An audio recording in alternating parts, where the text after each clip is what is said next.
नमस्कार बंधु, स्वागत है आप सभी का श्री प्रभुवाणी चैनल में। आज इस वीडियो में हम आपको साल 2024 अश्विन माह से जुड़े पहले प्रदोष व्रत के बारे में संपूर्ण जानकारी प्रदान करेंगे, जैसे कि प्रदोष व्रत की सही तिथि क्या है, पूजा व्यापारण का शुभ मुहूर्त, पूजा विधि और श्रवण करेंगे इससे जुड़ी प्रचलित कथा का। तो चलिए बिना किसी देरी के वीडियो को शुरू करते हैं। किंतु उससे पहले यदि आप हमारे चैनल पर नए हैं और इसी प्रकार हमसे जुड़े रहना चाहते हैं तो कृपया कर चैनल को लाइक, शेयर एवं सब्सक्राइब करना ना भूलें। बंधु, शास्त्र के अनुसार प्रदोष व्रत भगवान शिव को समर्पित है। हर माह में 2 प्रदोष व्रत आते हैं, एक शुक्ल पक्ष में और दूसरा कृष्ण पक्ष में। प्रदोष व्रत त्रयोदशी तिथि के दिन रखा जाता है। इस बार अश्विन माह का प्रथम प्रदोष व्रत, जिसे कृष्ण प्रदोष व्रत के नाम से जाना जाता है, वह रविवार को पड़ेगा, इसीलिए इसे रवि प्रदोष व्रत कहा जाएगा।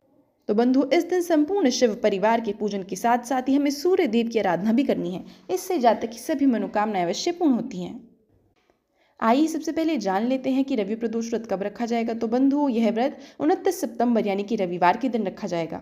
आप नोट कर सकते हैं कि त्रयोदशी तिथि प्रारंभ होगी 29 सितंबर को शाम 4:47 पर और इस तिथि का समापन होगा अगले दिन यानी कि 30 सितंबर को शाम 7:06 पर। आइए अब जान लेते हैं क्या रहेगा पूजा के लिए शुभ मुहूर्त। तो बंधु, प्रदोष व्रत की पूजा प्रदोष काल यानी कि जो शाम से रात्रि के बीच का समय होता है उसी में की जाती है। तो ऐसे में पूजा का शुभ मुहूर्त रहेगा शाम को 6:09 से लेकर के रात 8:34 तक, यानी कि लगभग 2 घंटे 25 मिनट। और बंधु, आपको जानकर बहुत खुशी होगी कि यह प्रदोष व्रत बेहद खास है, क्योंकि इस दिन संपूर्णतः साध्य योग रहेगा, जो कि प्रातःकाल से लेकर रात 12:28 तक चलेगा और उसके बाद शुभ योग रहेगा। और प्रदोष काल के दिन मघा नक्षत्र है।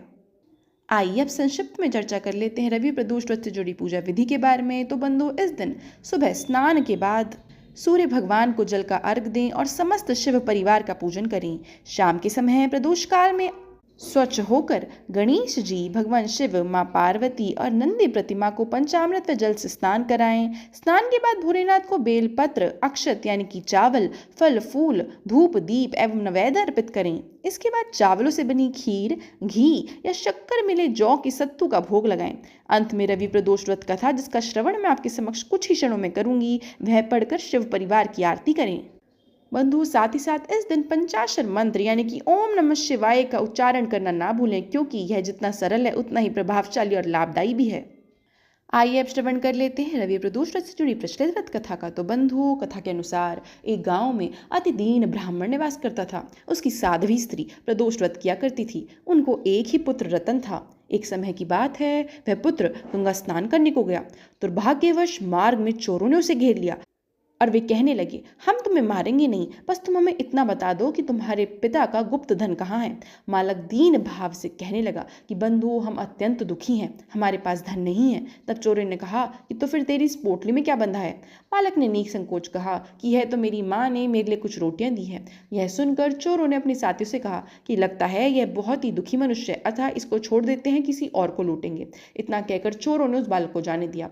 बालक वहां से चलकर एक नगर में पहुंचा और वहां जाकर एक बरगद के पेड़ की छाया में सो गया। उसी समय उस नगर के सिपाही चोरों को खोजते हुए उस बरगद के वृक्ष के पास पहुंचे और बालक को चोर समझकर बंदी बनाकर राजा के पास ले गए और राजा ने उसे कारावास में डलवा दिया। ब्राह्मणी का लड़का जब घर नहीं लौटा तो ब्राह्मणी को उसकी बहुत चिंता हुई। अगले दिन प्रदोष व्रत था। ब्राह्मणी ने प्रदोष व्रत किया और भगवान शंकर से मनी मन अपने पुत्र की कुशलता की कामना की। भगवान शंकर ने उस ब्राह्मणी की प्रार्थना को स्वीकार किया और रात में ही राजा को स्वप्न में आदेश दिया कि वह बालक चोर नहीं है, उसे प्रातःकाल छोड़ दिया जाए, अन्यथा राजा का सारा राज्य वैभव नष्ट कर दिया जाएगा। प्रातःकाल राजा ने शिव जी की आज्ञा अनुसार उस बालक को मुक्त कर दिया। बालक ने अपनी सारी कहानी राजा को सुनाई। सारा वृतांत सुनकर राजा ने अपने सिपाहियों को उस बालक के घर भेजा और उसके माता पिता को राज दरबार में बुलाया। पहले तो माता पिता बहुत भयभीत हुए। राजा ने उन्हें भयभीत देखकर कहा कि आप भयभीत ना हो, आपका बालक निर्दोष है। राजा ने ब्राह्मण को 5 गांव दान में दिए, जिससे कि वह सुखपूर्वक अपना जीवन व्यतीत कर सके। भगवान शिव की कृपा से ब्राह्मण परिवार आनंद से रहने लगा। अतः जो मनुष्य रवि प्रदोष व्रत को करता है वह सुखपूर्वक और निरोगी होकर अपना पूर्ण जीवन व्यतीत करता है और अंत में वैकुंठ धाम को प्राप्त करता है। तो यह थी बंधु आगामी अश्विन माह कृष्ण प्रदोष व्रत से जुड़ी संपूर्ण जानकारी। आशा करती हूँ वीडियो बहुत पसंद आई होगी। वीडियो देखने के लिए आपका बहुत बहुत आभार।